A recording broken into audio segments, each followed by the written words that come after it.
Hello, it is Rebecca Reinking and I am coming to you with 5 favourite cues for eliminating that lateral CH sound, that lateral ch. Now, these cues, they're the ones that I usually try first because they guarantee me like the highest success rate with my own clinical experience. But if none of these work and if they still don't help to eliminate that lateral sound, I go back to the CH and J sound handbook and I try more cues there. So it's not guaranteed that all of these cues will work. And what might likely happen is that you might be layering several of these cues on top of each other and building this correct or this clear CH sound. Okay, so my first tip, the first cue is to focus on the lips. Now, I know that when a child is lateralizing, it involves the tongue, okay? And the tongue is quite flat like this, and the air is flowing over the sides.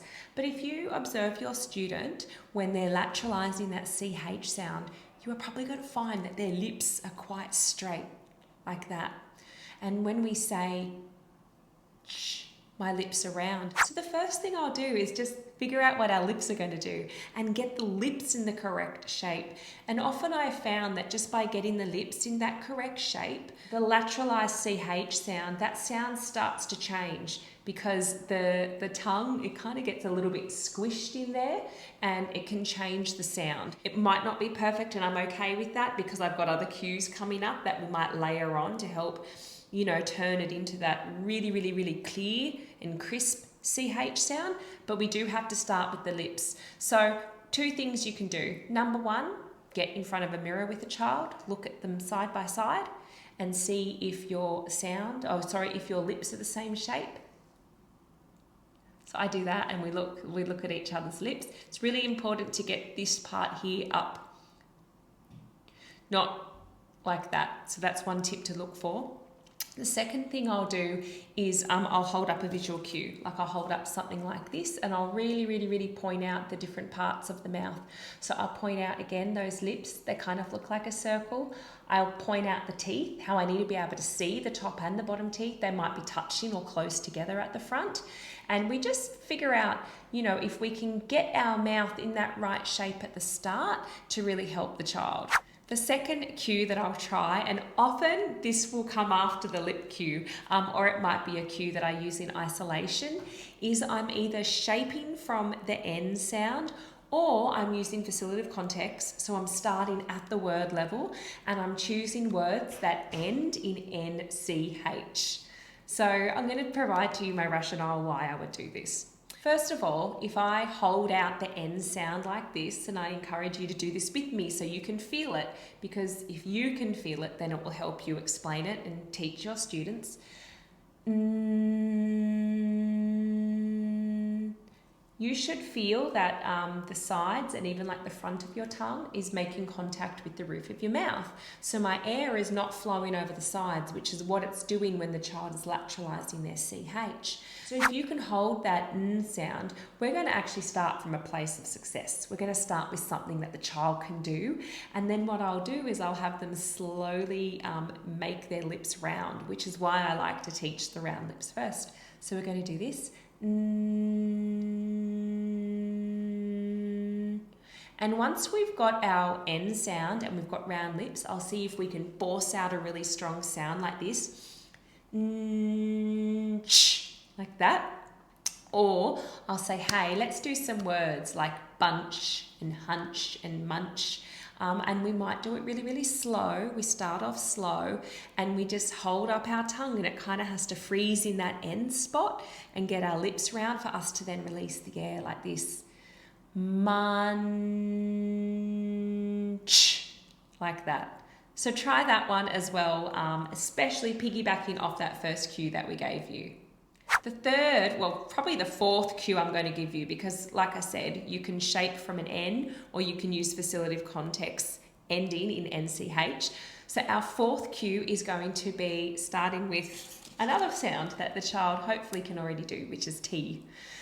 If you combine T with a word starting with Y, like yum or you or yes, you can also kind of trick the child without them realizing and turn or approximate a CH sound.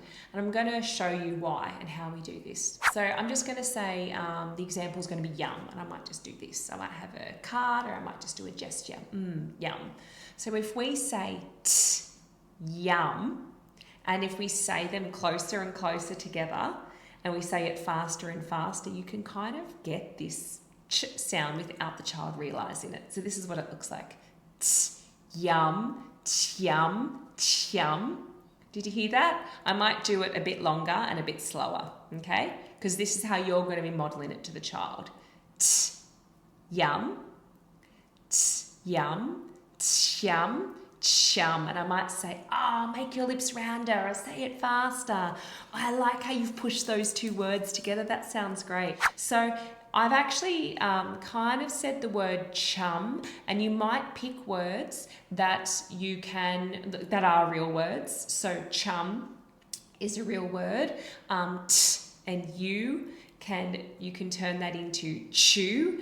If you can't think of any, we do have a lot of them listed in the CH and J sound handbook, so you can figure out what those words can be. But it's a really great way, especially if the child doesn't want to work on CH because they think that they can't do it. Start with the T sound. Okay. The last cue that I have is metaphor. So again, sometimes I don't even say to the child we're working on ch. I'll make up a new sound and say, hey, I'm going to teach you the rocket blasting sound. And I love this sound because when you think about a rocket, when you have a visual of a rocket here, you can point out, similarly to this, but I won't show this to the child, you can point out that, when the rocket flies and when it launches, and I love that I can use words and model words that have a ch sound in there. When it launches, it's got to have really, really straight, strong fire to blast off. So I'll say to the child, we're going to do the rocket blasting sound, the blasting off sound, but you've really, really got to make sure that your air coming from your mouth is straight like a rocket, like that. And if the child is saying it and it's still coming out the sides, I might have them feel for it. And I'll have our palm up like this. And I'll say, let's see if you can feel the rocket blasting off in the middle of your palm. And if they lateralize it, they're not going to feel anything because it's going to shoot out the sides of the mouth and blow there. But if they do it, and if they do that really straight air, you're going to feel it in the center of your palm. So I've kind of thrown in a little tactile cue there too. But a lot of the times I'll say, yep, let's do that rocket blasting off sound. And my feedback can help the child too. So if they are lateralizing, I might say, I don't think that rocket blasted off. The air went sideways, or you did a sideways blast. That rocket can't fly straight if, it went out the sides. You've got to do a straight sound. So my feedback can involve gestures, and it can help shape and teach the child what they need to do with their articulators to make this rocket blasting sound. So I hope you've kind of learned a couple of new different cues there. I really tried to pull a lot of different types of cues from the CH and J sound handbook so that you weren't pigeonholing yourself just using visual cues or just using verbal instructions. And again, it is very likely that you are going to have to layer and use lots of different types of cues for each different child, because I have found in my experience that just because I have a child with a lateral CH, it doesn't mean that the same types of cues are going to work for my next student who presents that way.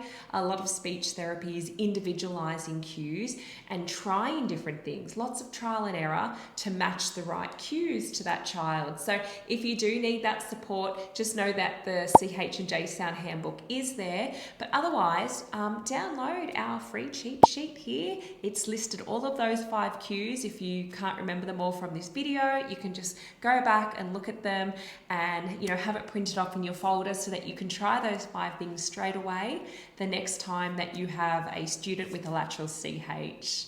Thank you for watching. Make sure you like and subscribe to support our channel so that we can keep making more elicitation videos and sharing a lot of speech therapy tips and tricks.